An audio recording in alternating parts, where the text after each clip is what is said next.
एक बार की बात है, एक बहुत बड़ा नेता एक साधु के आश्रम में पहुंचा।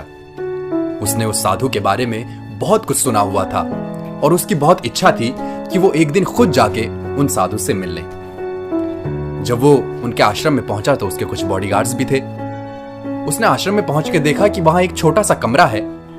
जब वो उस कमरे के अंदर पहुंचा तो उसने देखा कि वहां एक कालीन बिछी हुई है जिसमें आगे साधु महात्मा है और उनके सामने उनके कुछ शिष्य बैठे हुए हैं और उनके बीच कुछ सवाल जवाब चल रहे हैं। नेता क्योंकि बहुत बड़ा आदमी था, उसे ये आदत थी कि वो जब भी कहीं जाता तो लोग अपनी जगह से उठ के खड़े हो जाते, उससे हाथ मिलाते, उससे मिलने की कोशिश करते। लेकिन यहाँ तो एकदम उल्टा हुआ। यहाँ उसकी तरफ किसी ने ध्यान भी नहीं दिया। उसे ये देख के बड़ी हैरानी हुई और थोड़ा गुस्सा भी आया। जब वो साधु महात्मा के सामने पहुंचा तो उसने देखा कि साधु महात्मा भी अपने किसी शिष्य से उसके सवालों का जवाब देने में लगे हुए हैं और उसकी तरफ ध्यान ही नहीं दे रहे हैं। उसे ये देखकर थोड़ा और गुस्सा आ गया कि मैं इतना बड़ा नेता हूं और मेरी तरफ कोई ध्यान भी नहीं दे रहा है। उसने थोड़े गुस्से के भाव से उन साधु से कहा कि देखिए, मैं एक बहुत बड़ा नेता हूं और आपसे विशेष रूप से मिलने के लिए आया हूं। कृपया मुझे समय दीजिए, मुझे कुछ जरूरी बातें करनी है। इतना कहकर साधु महात्मा ने एक हल्की सी मुस्कान देके शांत भाव से उस नेता को उत्तर दिया कि देखिए, मैं अभी अपने शिष्य से उसके कुछ सवालों का जवाब दे रहा हूं। कृपया अगर आपको कुछ बात करनी है तो 2-3 मिनट रुक जाइए, उसके बाद हम दोनों बात करते हैं। इतना कहने की ही देर थी कि नेता गुस्से से आग बबूला हो जाता है और गुस्से में उसके मुंह में जो आता है वो साधु महात्मा को कह देता है। वो कहता है कि तुम ढोंगी बाबा हो, तुम अपने शिष्यों से पैसे ऐंठते हो और तुम्हारा सच मैं पूरी दुनिया के सामने अब ला कर रहूंगा। उसने गुस्से में उन्हें कुछ भी कह दिया।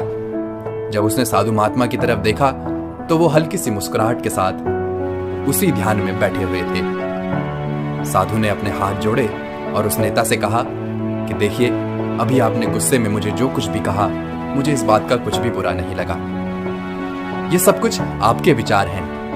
मेरे नजरिए से तो आप एक बहुत भले इंसान हैं। साधु का इतना कहते ही नेता का दिमाग 7वें आसमान पे चला गया।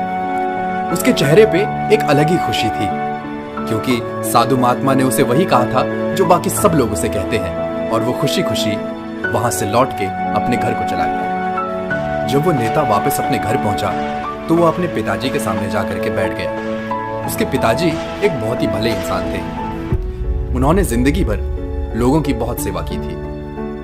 वो आंखें बंद करके ध्यान में बैठे हुए थे। जब उन्होंने आंखें खोली तो उन्होंने देखा कि आज उनके बेटे के चेहरे पे एक अलग ही मुस्कुराहट है। उन्होंने पूछा कि आज तुम्हारे चेहरे पे ये अलग ही खुशी क्यों है? तो बेटे ने बताया कि किस तरह से वो आश्रम में गया और उस साधु ने उसकी कितनी तारीफ करी, जबकि उसने उसे उन साधु को कितना बुरा भला कहा। ये सब कुछ सुनने के बाद उसके पिता ने उसे उत्तर दिया, उन साधु ने तुम्हें वो नहीं कहा जो तुम हो, बल्कि वो कहा जो वो खुद है। और तुमने उन साधु को वो नहीं कहा जो वो हैं, बल्कि वो कहा जो तुम खुद हो। और यही बात वेदों में भी कही गई है, यथा दृष्टि तथा सृष्टि।